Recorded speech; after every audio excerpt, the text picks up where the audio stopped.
Ayun, isang, malamig at, magandang hapon, gabi, umaga kung nasaan man kayo ngayon.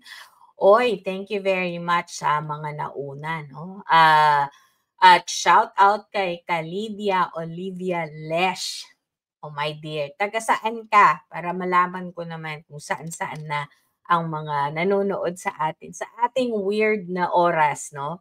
I've always thought that this is kind of the weird, time of the day kung kailan ako nagla-live but, ito'y napaka-intimate sa atin and besides 'no, galing galing lang ako sa work and I'm sure most of you are either driving back from work, yung mga nasa GTA diyan at naiipit ngayon sa Mississauga yung papunta sa mga expressways at yun namang papunta sa Manila going, nagta-travel papunta sa pagkahaba-habang EDSA na tutuusin mo, actually alam mo, nung ako'y nasa Pilipinas pa ay tinatakbo ko lang yung EDSA from, the, Balintawak ba, yung sa Balintawak. It tells you how old Tita Its is already 'no.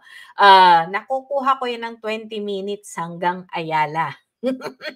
Gano'n pa 'no, at, hindi pa gano'n kasama. 20 minutes totoo 'yan, kasi I have to travel through the NLEX pa. Ayun lang, yung NLEX medyo super bagal pa nung mga panahon na 'yon, lubak-lubak ano. At, kahit na sabihin mong kokonti pa yung mga, traffic nun, dahil hindi rin kagandahan pa yung mga kalsada, dun tayo nadadali lalo na 'pag tag-ulan. But pretty much nung panahon namin mga, that would be 25 years na 'no, talaga namang kung manggagaling ka lang sa Balintawak hanggang Ayala, sometimes kung medyo, masipag masuwerte-suwerte ka pa 15 to 20 minutes, it's not impossible. Kayo ano experience niyo ngayon kayong mga nasa Maynila, nasa Pilipinas 'no? Uy, kung ano naman oy tita morning, good morning sa'yo 'no. Isang magandang morning. Sino pa ba yung mga nandito 'no, hindi ko masyadong nakikita dun sa YouTube, may problema YouTube ko parang hindi siya nagsi-sync 'no. Ah, Sana ay, ngayong umagang 'to 'no, marami tayong malungkot na nakikita ngayon online o kaya nakita niyo ba naman yung title ko, hindi hindi ako masyadong, hindi ako happy dun sa title na ibinigay ko 'no, pero, it is just reflecting my thoughts and my feelings at saka yung observation ko talaga, although I want to remain, optimistic, talagang set in ba yung ibang mga realization ko 'no, at mga agam-agam at tanong sa kapwa ko mga Pilipino na I'm sure 'no, kayong mga nasa labas din. Tita Morning, nasa labas ka ba? Mag-comment ka nga at saka si Kalidia. Kasi yung pangalan mo Kalidia mukhang wala ka sa Pilipinas 'no? Kung nasaan man kayo, kayong mga nanonood, magpa-ano kayo sa'kin at iisa-isahin ko kayo. Konti lang tayo I'm sure 'no, pero ang kagustuhan ko sa oras kong 'to, team replay, do'n ako nakaka-receive ng mga feedback 'no, yung mga mini-message nila ako, sa YouTube ko, tsaka sa, ini-email. Ayan, gusto ko 'yun, nagkakaroon kami ng intimate tsaka talaga naman 'pag nag-email kayo or, message kayo, nag-comment kayo, sinasagot ko kayo 'no, makikita mo 'yun 'no, kung ano man yung nararamdaman niyo, talagang sinasagot ko 'yan isa-isa. Yung nga ibang nagtatanong nga, "Natutulog ka ba?" Kasi minsan 3:00 ng madaling araw, ganyan siguro talaga 'pag tumatanda na 'no, hindi mo kailangan ng masyadong maraming tulog, kailangan mo maraming pera.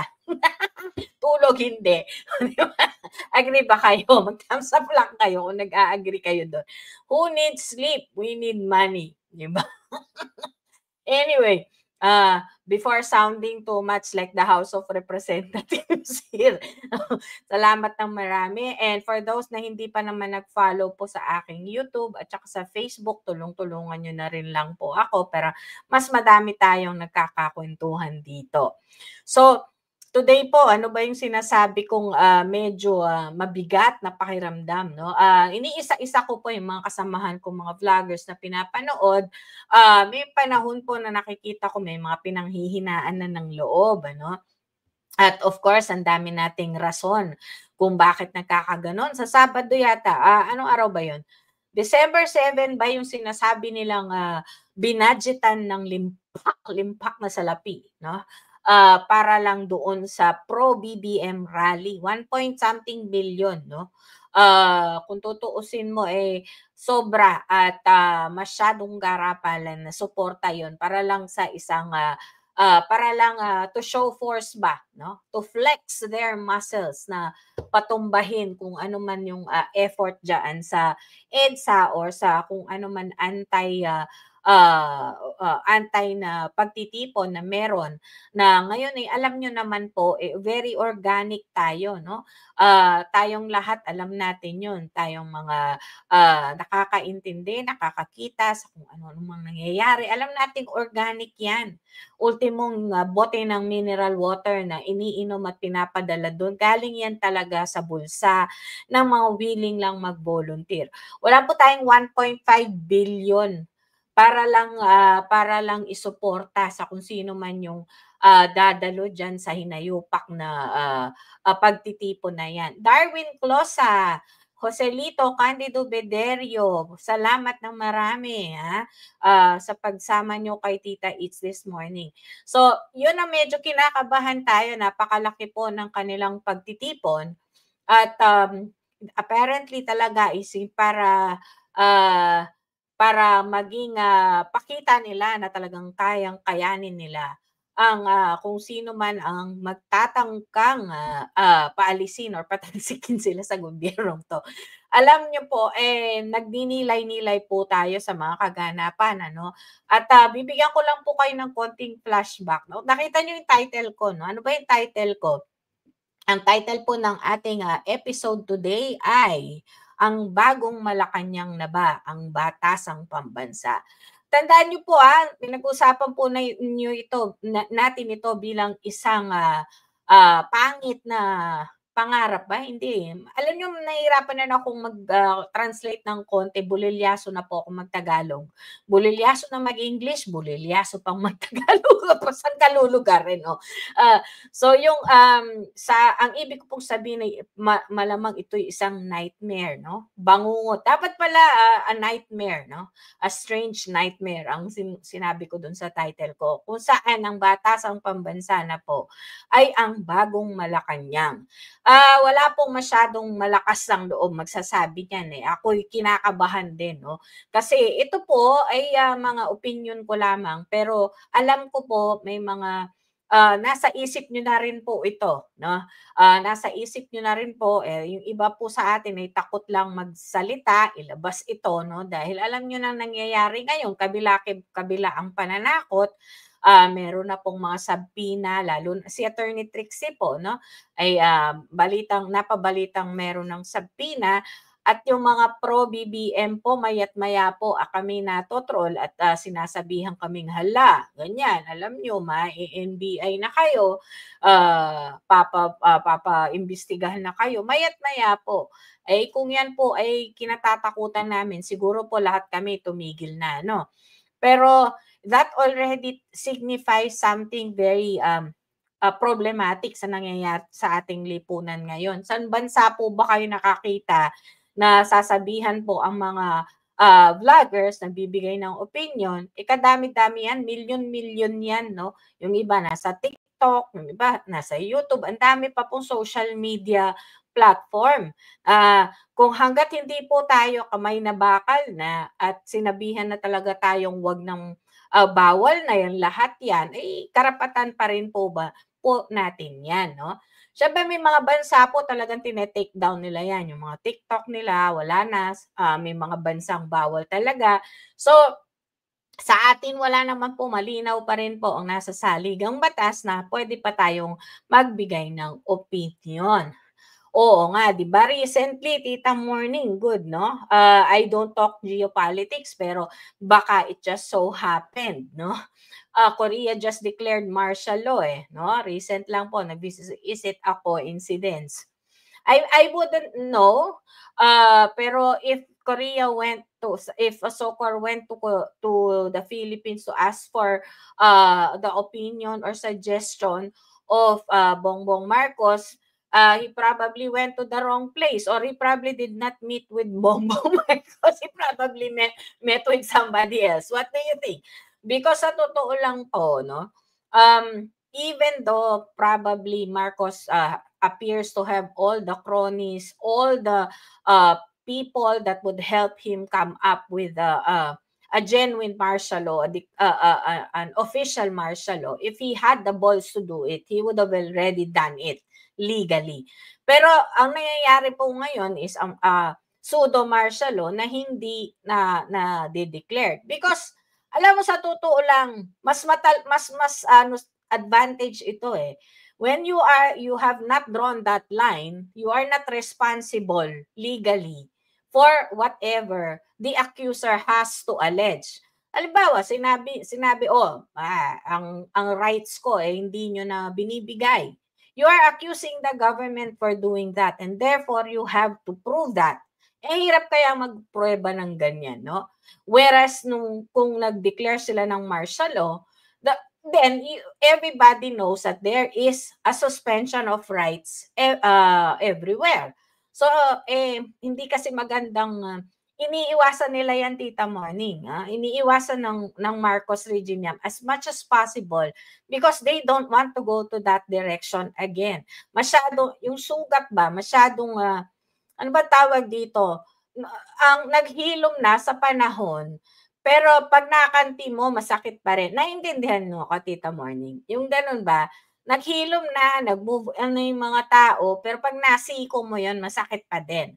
So, for them to go into the official martial law, they are really parang you are testing the water too much. Ganun yung nangyayari. So, as far as Korea is concerned, it might have been a coincidence, it might have been whatever it is. But trust me, I don't think Ferdinand Bongbong Marcos did a lot of contribution to that meeting. No? Ito diyan tayo papasok. Sa segue ko yan. Mag-hi hello muna ako sa ibabang nandito. Dayan, nandito pala yung mga Titas Angels. So, good morning, Dayan. No? Sino pa bang hindi ko? Juanito Gabak Malaki. Nag-greet na ba kita? Anyway, gigreet kita ulit. So, meron lang akong babalik na bueno. Sino ba yung sinasabi ko na ulo na ngayon ng bagong Malacanang? Again, these are just opinion. You may agree with opinions that I have. You may agree with me or not. Why am I saying na ganito na yung observation ko? No? So, let's watch this. No? Ito, manggigigil kayo. Let's watch this clip for a while.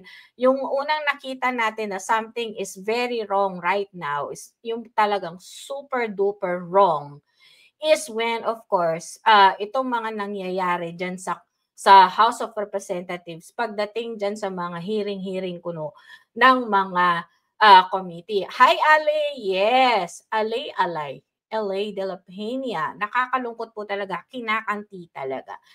Oh, yes. Let's watch this tapos kung pag-usapan natin after. Wait lang, si Tita ay mabagal. Okay? Kinakaya ko naman, tinatry ko naman bilisan, pero you know, let's do this. And their respective families. Mabalik natin sa umpisa. Committees, yeah. Public Order and Safety, Human Rights, and Public Accounts continue to conduct a comprehensive joint inquiry into several intertwining public issues, such as illegal Philippine offshore gambling operators, POGOs, dangerous drugs, extrajudicial killings, EJKs, human trafficking, and human rights violations. The congressional-wide inquiry, now known by our people as the Quadcom,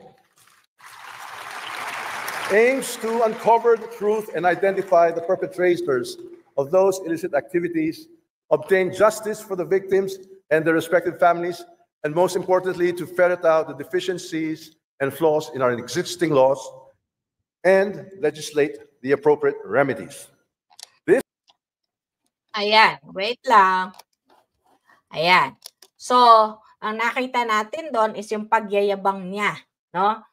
Ni Martin Romualdez sa Quadcom o sa mga committee dati na yung mga iba-ibang committee na yan, pero ito lang ang pagkakataong congressional itong Congress na to na pagkaka-powerful ng mga nasabing committee. This should have been administrative committees, no? Hindi talaga sila kamay na bakal kung tutuusin mo. But they are now reaching everywhere, no? Even COA, hindi na rin nila yan sinasanto, di ba? Hindi nila sinasanto. Hindi rin nila sinasanto ang due process, which is, if you recall, paulit-ulit na pong sinabi ng Supreme Court kung ano yung requirement pagko-contempt at pagpoproseso ng mga contempt citation, kailangan pa rin ng due process. And they don't care. No, the power given by Martin Romualdez of these committees is very evident. Huwag na tayo magbulahan dito, no? Na wala na hindi na bago. Masyado pong pambihira ang kapangyarihan ng mga napiling committee na to. At kung titignan nyo, ito isang obserbasyon. Ang mga taong nailuklok doon, hindi po sila yung mga medyo disente or yung mapino o yung professional ang dating nila bilang talagang mga statesman. Naintindihan nyo ko, yung bakit hindi sila naglagay doon ng medyo mapino-pino yung kilos. No? No, sabihin na natin na sino ba yung medyo tahimik lang pero Gloria Macapagal Arroyo in the chairmanships. 'Di ba? Yung mga ganun ba? Yung nagiget niyo yung point ko. Bakit kayo maglalagay ng mga karakter doon na parang karakter sa pelikulang puro kontrabida yung lumalabas. Yung parang wala talagang masyadong maingay, masyadong out of character. Kung parang hindi magpapahuli ng buhay. Aside from that also, pansin nyo, halos lahat sila ay may bagahe. May mga lumang bagahe na dinadala na parang tipong, ito yung mga kailangan ko, hindi ito magpapahuli ng buhay. Parang binuo niya yun no? Binubuo nila yung ganun mga characters. Kaya tipong, kung sila'y naupo doon at nagkasangga-sangga na, no?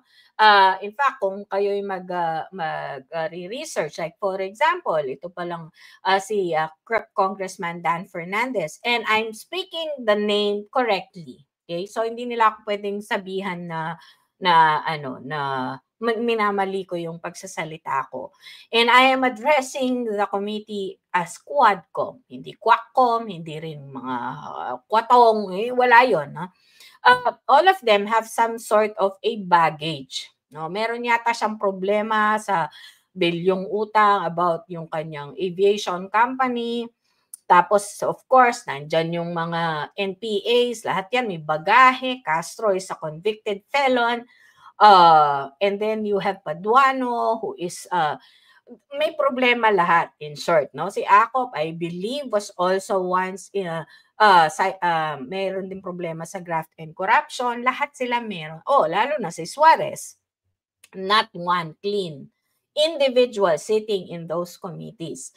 So anyway, bakit hindi naging sila, parang sila yung naging attack dogs and they're not afraid to flex their powers, no? So doon natin nakita na nakahanap ng defense si Martin Romualdez because nakita nyo ba kung paano siya tumayo, kung paano siya magsalita. My goodness, this guy cannot sell me a donut with no hole, kahit libre. Ibig sabihin, hindi ako kumbinsido kapag siya yung magsasalita, di ba? So kung gano'n ang mangyayari, kailangan ko ng mga tao na matatakot ang mga tao at kukumbinsihin ko. Para kasi siyang ang lambot, parang marshmallow, parang ang bait-bait, gano'n.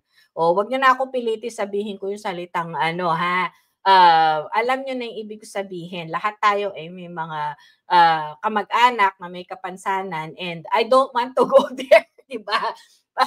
Pero yung point ko lang doon is, hindi siya yung tao na mai-endear ka sa kanya hindi dahil mukha siyang kontrabida or ano, parang hindi siya convincing lang, no?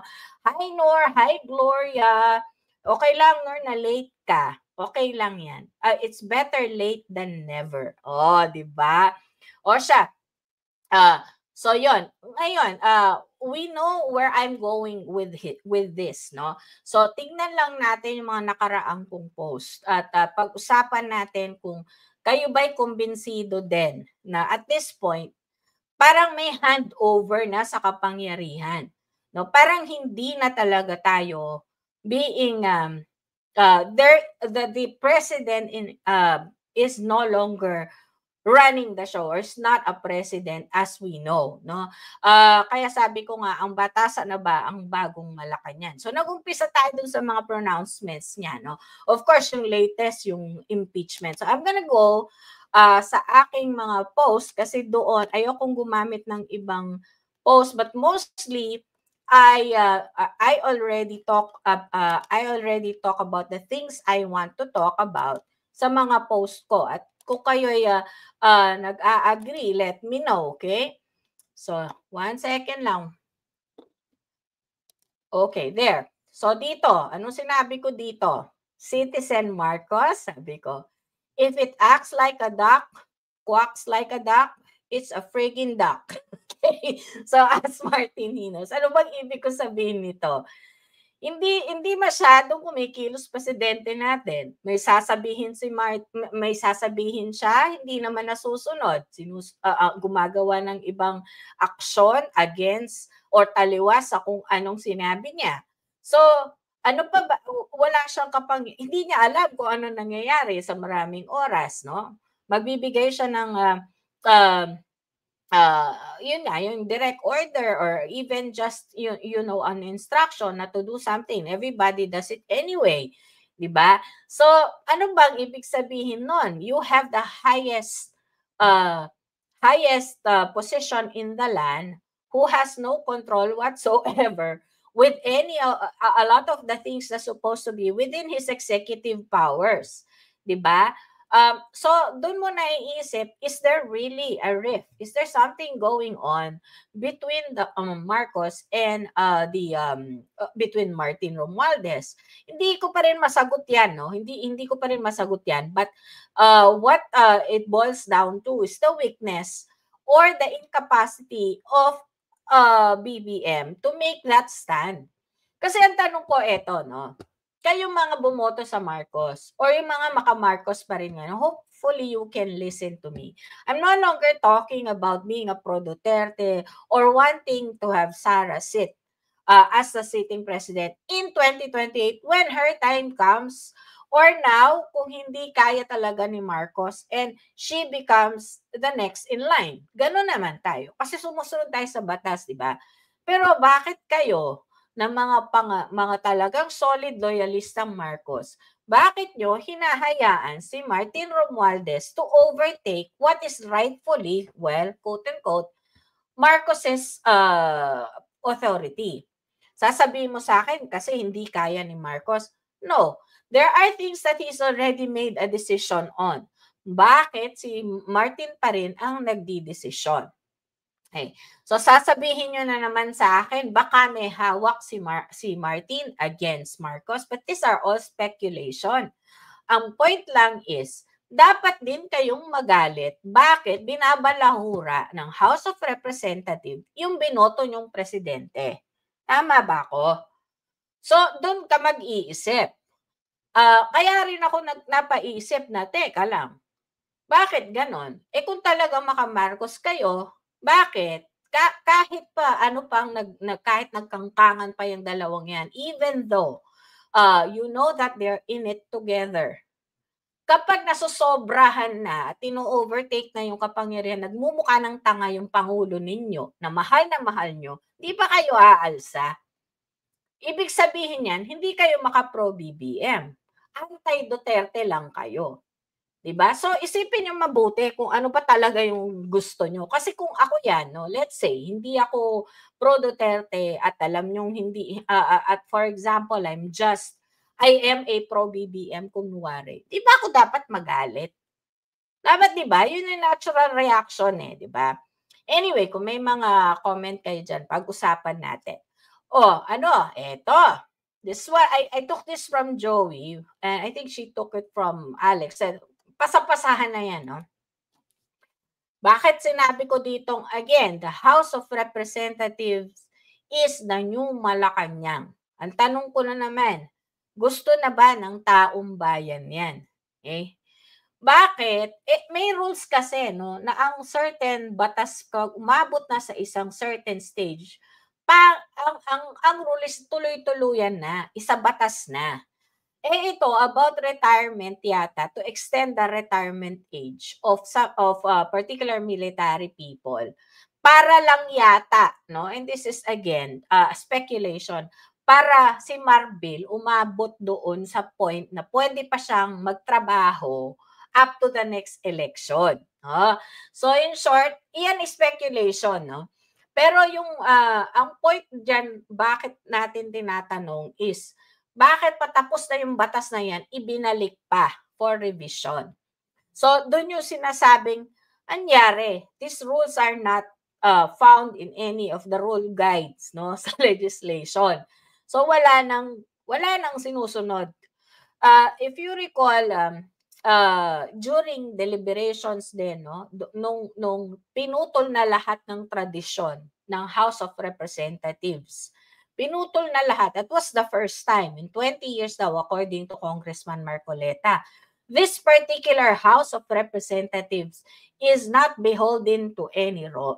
Wala siyang sinusunod na rules. They make up their rules as they go. So, hindi ba ito ay isang function ng executive when they do their own administrative policies inside, no? Inside agencies. Pero ang problema sa House of Representatives, yung mga actions nyo are guided by tradition, they are guided by legislation and certain rules of procedures na hindi nyo na rin masyadong, hindi na kayo takot sumunod. 'Di ba? Kasi you make up the rules as you go para lang ano kayo, yung inyong end goal is magawa. So ayan malinaw to batas na to. Kung tutuusin mo, they will follow their own rules. Kasi legislation to Binago, binalik. Kaya sabi ni Joey dito, wala na talaga silang sinusunod. No? Sarili man nilang rules. No? So what is the agenda on this? No? House Bill 11-140, increasing the compulsory age of retirement for officers and non-officers of the PNP, amending for the purpose Section 39 of RA 6975, otherwise known as the Department of Interior, DILG Act of 1990. So ito, ang sabi dito ng ibang mga PNPs is hindi man nila gusto ito, no? So merong isang congressman who spoke his mind and said we have to go on a survey to see if this is something they would like, no? So at least doon meron ng nagsalita, I think against Paduano. In fact, no, hindi against pag sila mababait sila sa isa't isa no. Nandoon yung parliamentary courtesy. Pero bakit pag partido na nila Sara, nila Vice President Sara, parang ang aangas nila unnecessarily, 'di ba? Hindi naman kailangan umangas, pero sila. Pwera lang pag si Marcoleta, talagang konti na lang bubugbugin na nila, no? Kaya, tsaka, konti na lang talagang kukwelyuhan na ni Paduano di ba? So, that's another proof, no? Meron pa, wait lang, stop ko muna. Tingnan ko lang, baka may mga comments kayo na gusto. Ayan, ito. I love you too, Nor, ha? Tapos, sabi mo, Nor? Okay, para sa akin, drama. Hi, Julius! Yahoo ka din. Tapos, para sa akin, drama lang yun para hugas kamay siya. Pero obviously, gusto naman lahat mabuta si VP sa mundo. Mabura. Hindi mabuta, no? Mabura. Oo. Well, they have something in common. That is definitely something they want to do, no? Yung mawala ang Duterte, saka sila magkanya-kanyang lundag na, no? magkanya-kanya na silang hablot. Kasi ngayon lang yan, pinagtutulong-tulungan lang nila, pero pag nawala na, kung mawala man, no, at tuluyan na nilang mapataob, kung sana'y hindi, no, at feeling ko hindi naman, kung tayong mga taong bayan, actually tayo yung susi dyan, no, kaya nga medyo, sabi ko yung pananahimik natin is complacency. Not very good. Kasi kapag nananahimik ka, ibig sabihin kinukonsinti mo, no? Pero tayong mga nasa labas kasi, no? Tayong mga ang sakit, no? Julius, nasa labas ka ba? Julius Jao. Ikaw ba'y nasa abroad din? Kasi I think 3/4 ng mga nanonood sa akin nasa abroad eh. Talagang kayong hinahabol ko eh. Jean, good morning. Rules for thee but not for me. Oo, tama. Sila lang ang pwede, yung iba hindi pwede. Ano? Oh. Anyway, tuloy pa natin. Meron pa. Marami pa ako ipapakita. Actually, yung mga matitindi. Next pa. Wait lang ha. Makinig lang kayo dyan. Tapos, eto si Zelensky, handa nang isuko ang teritoryo sa Russia. Si Pards ko mag-uusap niya, no? May naiintindihan ako ng konti sa geopolitics. Pero siya na lang kasi yan ang kanyang expertise, di ba? Eto, ano ba to? Si Russian pa rin, no? Eto. Dito dito. Lahat kayo dito, agree na ito ay napaka laking sign, senyales na. Sabi ko, there you go, the HOR is the new Malacanang. House Speaker Martin Romualdez assured full congressional support for the Armed Forces of the Philippines 2025 budget, which includes the 350 pesos proposed increase of soldiers' daily allowance. During a courtesy call with 17 AFP flag officers and generals of the House of Representatives, Romualdez emphasized the importance of adequate funding of military modernization and the welfare of the soldiers. AFP leaders expressed gratitude for the House leadership's continued support of initiatives which aim to ensure national security and peace. So may tanong ako, noong panahon ni Tatay Digong, ang presidente ang nagsasabi niyan, di ba? Hindi ang House of Representatives, di ba? At saka, ano pa? Ilang beses ba nating nakita nang nagmarcha-marcha itong si Martin Romualdez acting as if he is in place of the president? Ilang beses nyo na ba yung nakita? No? Naglakad na ganyan. So, in many occasions, kasama din siya, hindi naman siya kailangan. So, parang akala natin noon parang little apprentice, no? Nag-a-apprentice siya sa presidente. Hindi pa natin alam na medyo hindi masyadong active ang ating president, no? So, ito, Dayan, no? Nag-ahay na ako sa'yo kanina, my love. Okay. Medyo late yung mga hi nyo. Teka lang, magtitingin pa ako. Sino yung nandito? Emily, good morning, my dear. All rock lang. Onajet, binabaligtad Tejano to Ay, Carlo, hello. Kala mo marunong magbasang pabalik. Si Rosella Q, Jonathan Golyang, Elizabeth Perdico, si Shin, nag-guest nag-greet ko na, Tess, everybody. Ayan. So, doon sa nakita natin yon, siya ang nag-commit to increase the salary and allowances. Kailan pa? Executive ba? Executive na bang ang Armed Forces of the Philippines? Hindi ko alam yon. Nagpalit na pala. Hindi ako na-inform. 'Di ba? So, ito, hayagan na. So nagtataka kayo ngayon, bakit walang ganap, walang galaw, walang kilos, walang parang stoic lang, parang deadma. Hindi man deadma ang ating mga kasundaluhan sa nangyayari, no? Give me a time na sinabihan ka ang Pangulo ay nagdedrogay. Give me a time. Hindi ba kahit papaano, merong magpipilit na, "Sige nga, para po matahimik na, Mr. President, pwede po bang pa-drug test kayo para matahimik na, for the sake of the country?" Meron bang gano'n? Hindi. Kasi kung totoo 'yan, na totoong nagdodroge ang Pangulo, yun lang, dependent lang 'yan at ibibigay lang ng ibibigay ng mga enablers niya yung kailangan niya. Alam mo sayang talaga 'no. When you look at, BBM, I don't see him as a madman. Do you understand what I'm saying? Hindi ako maka-BBM, pero 'pag tinignan mo yung hilatsa ng mukha niya, dahil nga siguro sa kahinaan na rin, hindi mo makikita na he is patently evil. Baka yung asawa pa 'no, asawa.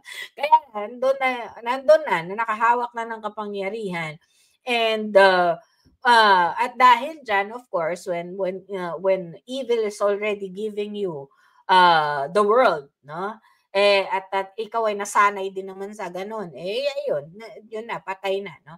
The only thing that we are seeing right now is nangyayari ito na nasa harap natin. Kagaya nga sa Sabado or sa 7, correct me if I'm wrong with my dates 'no.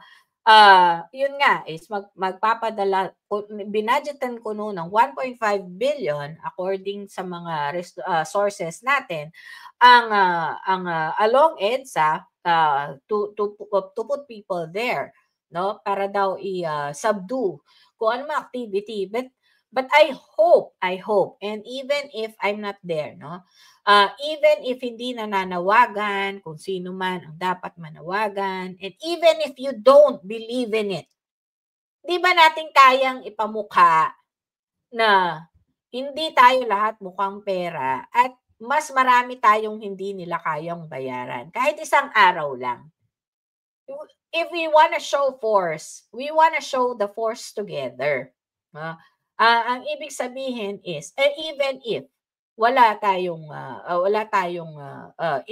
isang grupo 'no. Kasi ang dami naghahanap grupo, sabog-sabog kayo, gano'n.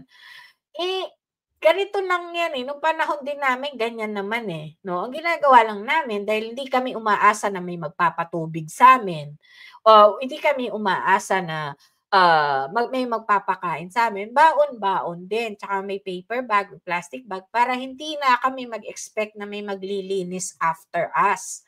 Tapos alam mo yung pinakamatindi, nagda-diaper kami para kung walang washroom. Kung talagang lalaban ka, mga ganito kasing preparation ang kailangan mong gawin, yung pangmatagalan. Hindi puwede yung nag-aantay ka ng mga coordinators. You have to fend for yourself. Survival, 'di ba? Kumbaga, huwag ka na magpabigat, sumama ka na nga, sumama ka ta's nag-e-expect ka pa ng special, participation. Your presence is needed there. Kung needed there to show the support na hindi, sa atin kasi organic 'no, sana naririnig ako ng mga organizers 'no. I'm a very small channel and I occasionally am able to talk to Maui and everybody. Minsan kasi yung sobrang, very basic things like this, come there prepared. Wag na po kayong antay ng tubig, wag na po kayong naintindihan niyo ba ako 'no? Sana malinaw yung aking liwanag kasi nakakagaan na yun sa laban. Yung, sarili mo karga mo na, 'di ba? Yung come there with medicine kung kailangan mo ng pasakit ng ulo, gano'n. Ano ba tawag dun? Rally rally kit or something 'no? Maliit lang naman na kumpleto ka na, isang t-shirt, gano'n. Kasi sa totoo lang wala talaga tayo kahit portalet, 'di ba? Hindi nga sila pinayagang maglagay ng portalet, oh. Ta's pinaalis na sila sa shrine. Tutusin mo simbahan 'yan, Diyos me, kahit bali-baliktarin mo yung Biblia, 'di ba? It should be open for the people whether or not you are part of the strata ng lipunan na sinisilbihan nila. Hindi ba sinabi ng 'di ba meron somewhere in the Bible, "Come to me who are all weary Ayan, hindi ako religious na person. In fact, I'm not a practicing Catholic anymore. But that stuck to my mind. Kahit kahit sino daw, may kanta pa yan, 'di ba? Come to me, 'di ba? Bakit hindi yan katuparan, no? So, for me, at that point, no, yung religion itself created that division, which is not supposed to be present, lalo na sa problema natin ngayon, no? Lalo na sa problema natin ngayon, ng malawakang korupsyon, malawakang panggigipit ng karapatang pantao. But ang paggigipit ng karapatang pantao, unfortunately, is only for those who do not agree with the government. Kasi kapag sa kanila na nanggagaling lahat ng karapatan ibinibigay nila, doon ang pagkakaiba. Yun ang problema, 'di ba? Sana kung lahat no, lahat yung walang kaso yung mga pro sa kanila na bayaran nila, ayun lang, nabibigyan sila ng pass, no? Case in point, no, Castro, a convicted felon, convicted criminal, is still in Congress right now, flexing her muscles, flexing her powers, no? So, ayun. So, which reminds me, pag-usapan natin din, yung impeachment, second impeachment is going to be released, will be submitted, I think, either today or basta within this week, no? So, just to remind you, they can only actually send in one impeachment. So, I'm not sure what the point of the second impeachment is. Wala lang, no? Iko-correct nila yung mga kalokohan nila sa first impeachment, articles of impeachment. Hindi pwede yun. Hindi pwedeng edit, revision, part 2. Sino naman kaya ang ihaharap nila? I guess it's akbayan, makabayan, okay. So yung mga bayan. O kayong mga makikinig dyan, no? I'm sure merong dadaan naman sa feed ninyo, yung mga anti-Duterte. Wala man, hindi ba kayo nagtataka kung bakit ang nagfa-file ng mga ganyang impeachment ngayon against Sara is itong mga known affiliates ng NPA. Mga self-confessed pa nga ito no? Na at some point mga recruiter ng NPA. So, ang tanong ko lang is bakit hindi kayo hindi kayo nangingisay, hindi kayo kinikilabutan na ang inyong minamahal, kalyado nitong mga to. 'Di ba? Wala namang may tiwala diyan, walang nagtitiwala sa mga taong 'yan. Bakit sila ngayon re-representa ng taong love na love ninyo? Yun na lang yun 'di ba? Common sense, 'di ba? Kung talagang nag-iisip kang tao, talaga namang iisipin mo yon. Teka lang, 'di ba parang birds of the same feathers daw flock together. Di kung gano'n, birds of the same powder, they powder together, 'yon. 'Yun ang nangyayari. Pero ano 'yun seryoso. 'Di ba kung ikaw ay isang nag-iisip na tao at nakikita mo yung nagfa-file ng impeachment na 'yan, puro mga bawal ano 'yan mga 'yan 'di ba? Hindi nga yan makakalabas ng bansa kasi kapag alam nyo, kapag ikaw ay magbabiyahe, let's say dito sa Canada, no, for those who are in the field of immigration or travel and law, kapag ang inyong background po no ay meron po kayong criminal background or kahit criminal offense na hindi pa na tapos sa korte, no? And then or ikaw ay affiliated sa mga known terrorists na tinag na ng bansa na pupuntahan mo as a terrorist. Ang karamihan po hindi kayo makakapasok sa bansang pinapasukan ninyo. Dito sa Canada, that's very strict, no? Ang tawag po diyan ay inadmissibility. So marami po ang mga Partido Komunista na nandyan na hindi makakatungtong dito sa Canada gawa ng background nila ay ganon, no? Nakakonekta sila. Kaya makikita mo yung mga yan, hindi lahat ng bansa tatanggapin sila. No? Kung maselan yung bansa, meron silang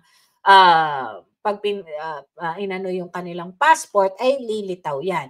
Ganon din po kung ikaw ay may criminal conviction.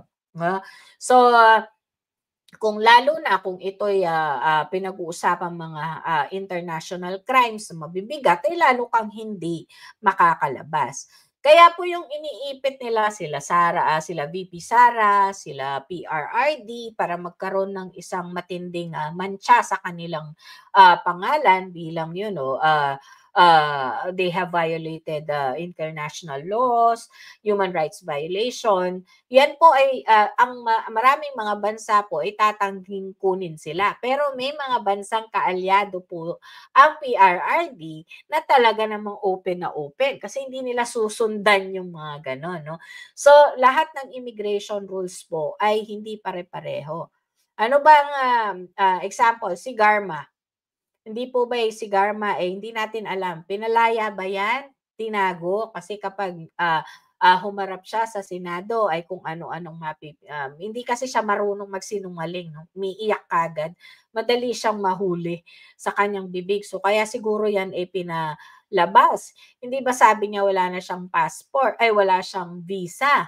Paano yan nakarating ng Amerika? Imposibleng wala siyang visa nung lumipad siya. Bakit kamo? Ang mga airlines po, unless nag-private jet siya, private plane, ang airlines po, from the country of source, hindi po yan pasasakayin kung wala siyang travel document. So, ang sinasabi ko po dyan is, may travel document siya. May travel document yung lumipad. So, meron siyang visa, meron siyang passport or travel document. Ang problema, pagdating niya po sa Amerika, hindi po siya tinanggap dahil doon sa sinasabi kong rason na maaaring nagkaroon na ng mantsa ang kanyang admissibility or inadmissible na siya doon dahil sa hearing nga dyan sa Pilipinas na nagsasabing part siya ng money laundering and other international crimes. So naipit siya doon. Hindi natin alam kung totoo yung kwentong yun. Hindi nga natin alam kung nasaan siya ngayon. Maraming personalidad ang hindi na nating alam kung nasaan sila. Garma, James Kumar, yung sa Alitagtag, meron pa akong isa na curious ako kung nandyan pa sa Pilipinas yung Australian na si Has. No? Sabi nila yan, nakakulong pa yan, no? Either in Cebu or Manila. Yan yung hinihingi ng Indonesia na ipalit kay Alice Guo. No. Matagal ko nang pilit alamin Hindi ba natuloy yung palitan kasi hindi naman natin alam kung nasaan si Has, no? Si Alice Guo isang araw lang dineport na. May nagsabi sa akin yan, may nag-point out sa akin yan. Bakit daw si Garman tagal bago ma-deport? Tumpak kayo diyan. Kasi ang sabi daw is gusto ng Amerika na usigin si Garma doon sa Amerika. 'Di ba? That's not up to Garma, that's not up to the Philippine government, it's actually up to the American government. At karamihan po ay i-deport lang namin yung mga yan.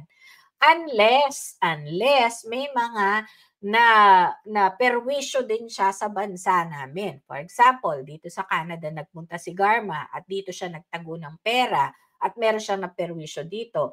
Pwede namin siya ikulong dito namin siya kasuhan. Syempre, kung may atraso si Garma sa Pilipinas, mas gusto niya dito kasi mas magaganda yung mga kulungan dito at malamang hindi siya patayin dito kasi hindi kami naniniwala doon, di ba? So, that could have been the situation. Now, we don't know kung ito ba yung kagustuhan ng Amerika or kagustuhan ng Pilipinas or hindi naman talaga nakakulong si Garma. Lahat ng mga tanong natin na only the House of Representatives at this time would know. Kitams, House of Representatives na naman. Yung mga clandestine na ganyan, usually executive ang gumagawa ng mga ganyan. Diba? Yung mga NBI, yung mga spy kinemes na ganyan, kinembot. Pero ang nangyayari ngayon, it's the HOR who's doing all of this. Kaya sabi ko sa inyo bagong Malacanang na yung HOR. Diba? Ba't ko na nagko-comment? Mag-comment kayo para lahat tayo masaya. Tapos, ano ba? Next. Jason Has yata pangalan nun, no? Pero yun, nire-research ko talaga yun. nandyan pa kaya siya sa Pilipinas o hindi natin alam, ipinalit na pala siya kay Alice Go kasi kinabukasan lang, 'di ba, na-deport si Alice Go samantalang itong si kasi ang haba ng kasaysayan ni Alice Go no, kailan lang nga sila nagtapos sa kanilang hearing. Pero si Garma nung pumasok na sa eksena ang Senado ay hindi na makaporma, talagang itinakbo na. At saka hindi ba meron ngang yung aking puting nauubusan na tayo ng animals, puting elepante, puting, kung anong puti iyan 'no, puting uwak, ay wala pang puting uwak, ayan, puting kutsinta, ayan. Puting puting puto seko, ayan. Pagkain naman, sawa na ako sa mga animals. So, puting puto seko ang nagsabi sa akin na itong si Garma ay nandun lang po sa Midas Hotel and Casino. The few days na bago siya lumipad pa Amerika, so confirmed yon na siguro at that time kailangan lakarin yung visas at travel documents niya kaya nandun na siya nagpapakinitan na siya doon. Yung itsura niya bago mag-hearing, 'di ba, para siyang tino-torture. Para siyang yun nga, parang may kinidnap na kailangan sa imagination mo parang hirap na hirap siya, 'di ba? Hi Lenny. Pero yun nga, nakaraos siya, nakalipad, nasa Amerika ngayon. And I'm sure she's in a better position right now, lalo na kung may limfak na salapingan na itago tong lokang to. At hindi talaga natin alam kung siya'y nakakulong. Marami tayong hindi alam, maraming tinatago ang HOR na lalabas din yan in the light, no? Isang araw. Kapag dumating na ang mga superheroes natin at magkaroon ng pagbabago sa takbo ng panahon. Teka lang, meron pa tayong titignan dito na I think meron pa akong isang gustong ipakita sa mga post ko, no? So okay na tayo dito yung tingnan mo naman, no, Pangulong-Pangulo. Do you agree? Sabi ni June Abines, another promise to be broken. Ito si parts namin to, matapang din to, no, bisdak to eh. Napaka presidential niya sa halagang 350 pesos na allowance, no? Anyway, teka, meron pala ito. Teka lang, pakinggan natin to. Ito yung nakakatuwa. 1 second lang, 1 second. Naririnig nyo kaya? Yung mga SONA priorities na dapat tapusin pa natin bago mag-SONA. Okay, i-rewind ko. Natapusin natin noong Disyembre, tinapos natin yung Setyembre. 3 months in advance. Yung mga SONA priorities na dapat tapusin pa natin bago mag-SONA, tinapos na natin noong Disyembre. Over 6 months in advance. Hinintay naman natin yung mga kaibigan natin sa Senado kung kailan nila tatapusin. Pero, kumbaga, wala kaming back subjects, naghihintay lang kami. Kaya sana, yung mga kaibigan natin sa Senado, imbis na kung anong pinag-uusapan, keso PI, keso RBC, tapusin na lang yung trabaho nila. Di ba? Yung LEDAC, yung SONA priority, tapusin na lang nila. Tutukan na lang yung trabaho nila. Ating inano tayo porque tapos na yung trabaho natin eh. Kadugay. Wow! Kasi ito lang, di ba? Kasama naman si Mix. Tapusin na lang yung trabaho niyo. Tama na ito mga kung ano mong pinagsasabi. Si Senador, magtrabaho ka na lang kayo. Si mga Senador.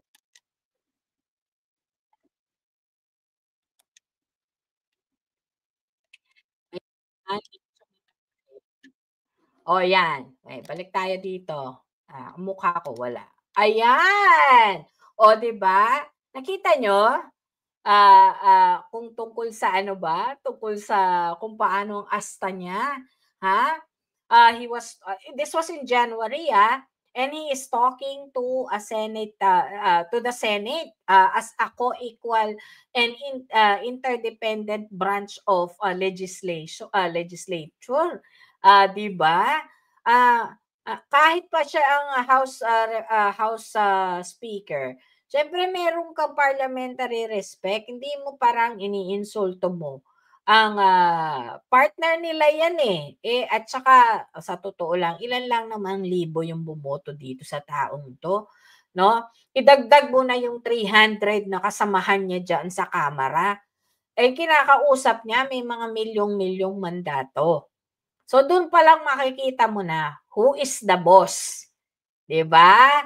So sino ang boss?